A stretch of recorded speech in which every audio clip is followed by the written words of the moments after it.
Equatorial position जो है इसी को ब्रॉड साइड ऑन पोजीशन भी कहा जाता है। It is also known as broad side on position. Broad side on position का मतलब क्या है? इसका मतलब यह है कि अगर एक ये नेगेटिव चार्ज है, ये वाला पॉजिटिव चार्ज है, इनके बीच का डिस्टेंस 12 है, ऐसा ही पहले भी था, और सेंटर से कुछ r डिस्टेंस पर यहां कहीं पर एक कोई पॉइंट P है। ये पॉइंट बेटा इसकी परपेंडिकुलर बाइसेक्टर पे है।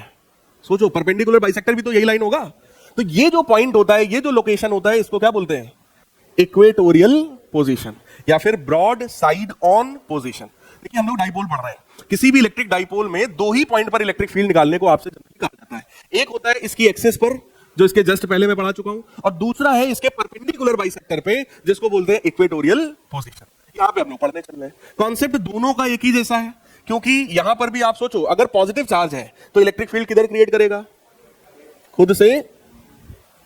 तो ये ऐसी इलेक्ट्रिक फील्ड क्रिएट करेगा अवे फ्रॉम इटसेल्फ, और इसकी वैल्यू क्या है? EQ। और निगेटिव चार्ज अगर है तो ये बेटा इलेक्ट्रिक फील्ड अपनी तरफ क्रिएट करेगा। It will create electric field like this, E minus Q। सही है।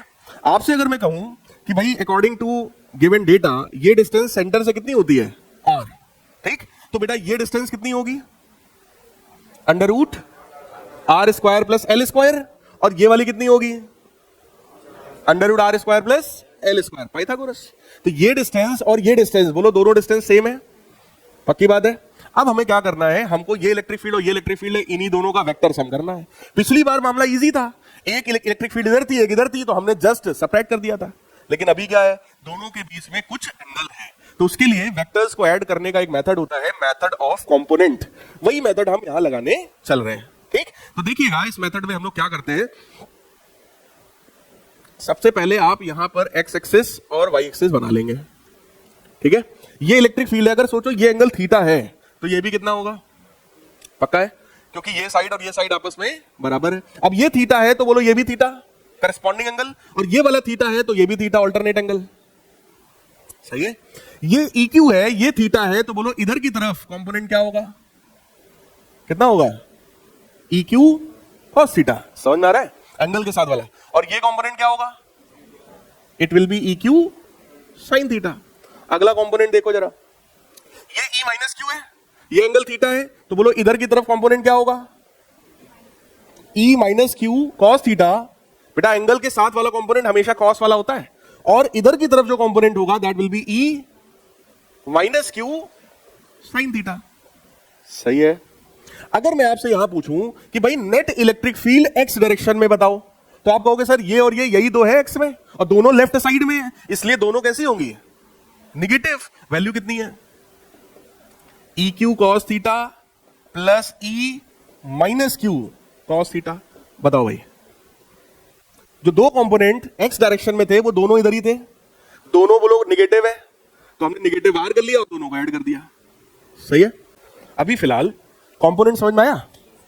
अब अगर मैं आपसे कहूं कि बेटा मुझे आप वैल्यू बताओ EQ की, तो कितनी वैल्यू है?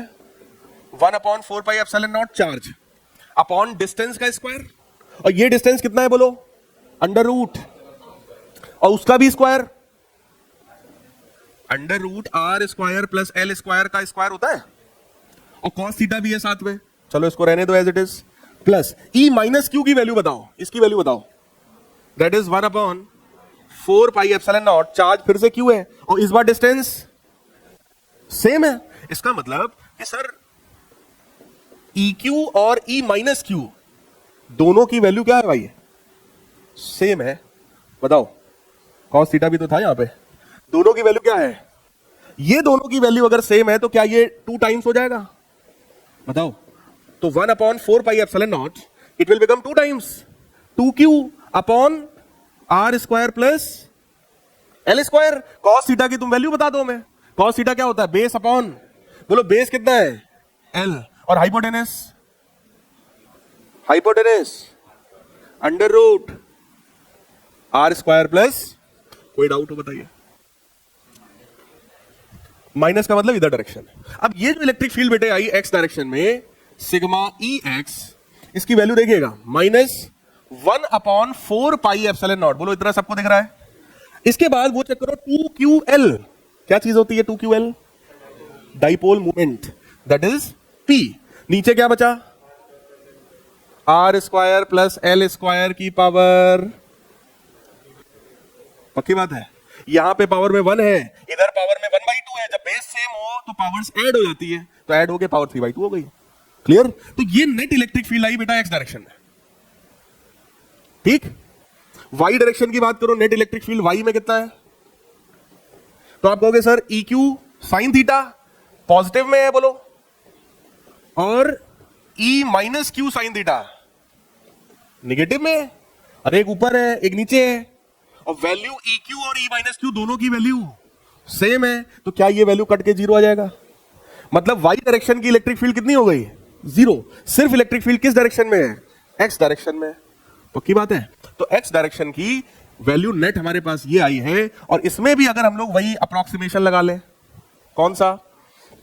That R is very much greater than L, तो R square plus L square की जगह बोलो क्या बचेगा? तो यहां पे R स्क्वायर की पावर 3/2 R क्यूब। सही है। तो इलेक्ट्रिक फील्ड कितना आया बेटा?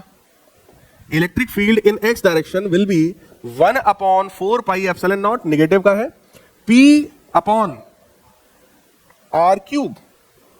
सोचो, R square plus L square की जगह R स्क्वायर, और पावर में 3/2, 2 कट गया, क्या बचा? R cube. सही है। वाई डायरेक्शन की इलेक्ट्रिक फील्ड 0 है, एक्स डायरेक्शन की इलेक्ट्रिक फील्ड ये है, तो क्या यही नेट इलेक्ट्रिक फील्ड है? वाई में है ही नहीं। अगर वाई में होता तो हम दिमाग लगाते हैं, तो वाई में नहीं है, इसका मतलब this will be the net electric field. तो अगर यहां पे आपसे कभी पूछा जाए कि भाई इक्वेटोरियल पोजीशन पे नेट इलेक्ट्रिक फील्ड बताओ P पॉइंट पर, तो हम कहेंगे -1/4 pi epsilon not P upon R cube. Minus क्या शो कर रहा है? क्या ये डायरेक्शन डाइपोल मोमेंट के अपोजिट है? So this is anti parallel, this is anti parallel to dipole moment vector. तो इलेक्ट्रिक फील्ड बेटा क्योंकि एक वेक्टर क्वांटिटी होती है, तो हमको उसको ऐड करने में वेक्टर के जो मेथड्स हैं वो मेथड्स लगाने पड़ते हैं। आप में से कई लोग वेक्टर भूल गए हैं, इसलिए मैं आगे आने वाली क्लासेस में किसी दिन आपको वेक्टर पढ़ाऊंगा एक दिन, कि पहले वेक्टर के बेसिक्स आपके क्लियर हो जाए, वरना ये दिक्कत आपको इसमें बनी रहेगी। क्योंकि फोर्सेस को अगर ऐड करना है तो वो भी वेक्टर के मेथड से ऐड करना पड़ेगा, फील्ड को ऐड करना है तो वो भी वेक्टर के मेथड से ऐड करना पड़ेगा। ठीक है, फिलहाल इतने में कोई डाउट हो तो बताइए। भाई इसने इलेक्ट्रिक फील्ड अपने से दूर क्रिएट किया, इसने अपनी तरफ किया, हमने उसके कंपोनेंट किए, एक ही आया, एक ही आया, एक ही आया, एक ही आया। वाई वाला कंपोनेंट कट गया क्योंकि अपोजिट था, एक्स वाले दोनों जुड़ गए, दोनों सेम थे तो डबल हो गया। cos थीटा की वैल्यू बेस अपॉन हाइपोटेनस होती है, 2ql को p लिख सकते हैं। ये जो था R square plus L square की पावर 3/2 बना, उसमें भी जब हमने अप्रोक्सीमेशन लगाया तो R क्यूब बन गया। सही है।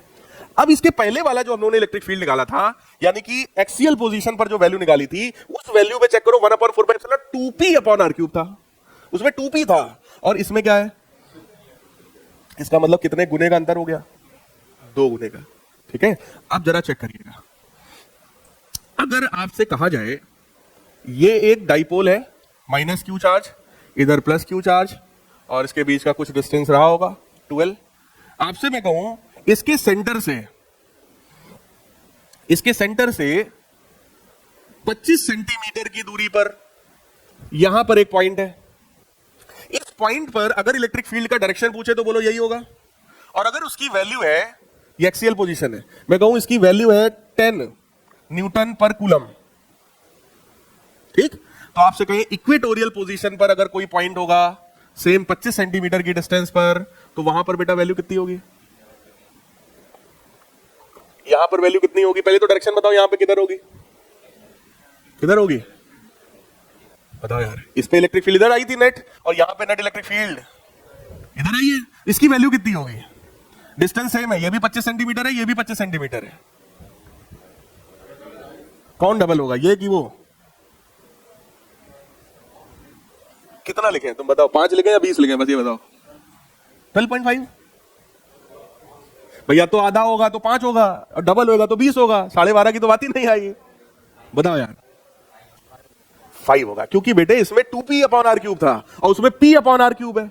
इसमें 2p था, उसमें p है, तो वो आधा होगा इसका, यानी कि यहां पे वैल्यू कितनी होगी?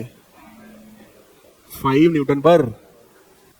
तो एक्सियल पोजीशन पर जो इलेक्ट्रिक फील्ड होती है, value of the electric field at axial position, तो इसको मैं मॉड लगा रहा हूं, मैग्नीट्यूड है, that will be double the magnitude at equatorial position. Magnitude of the electric field at axial position will be double the magnitude of the electric field at equatorial position, provided the value of R is same.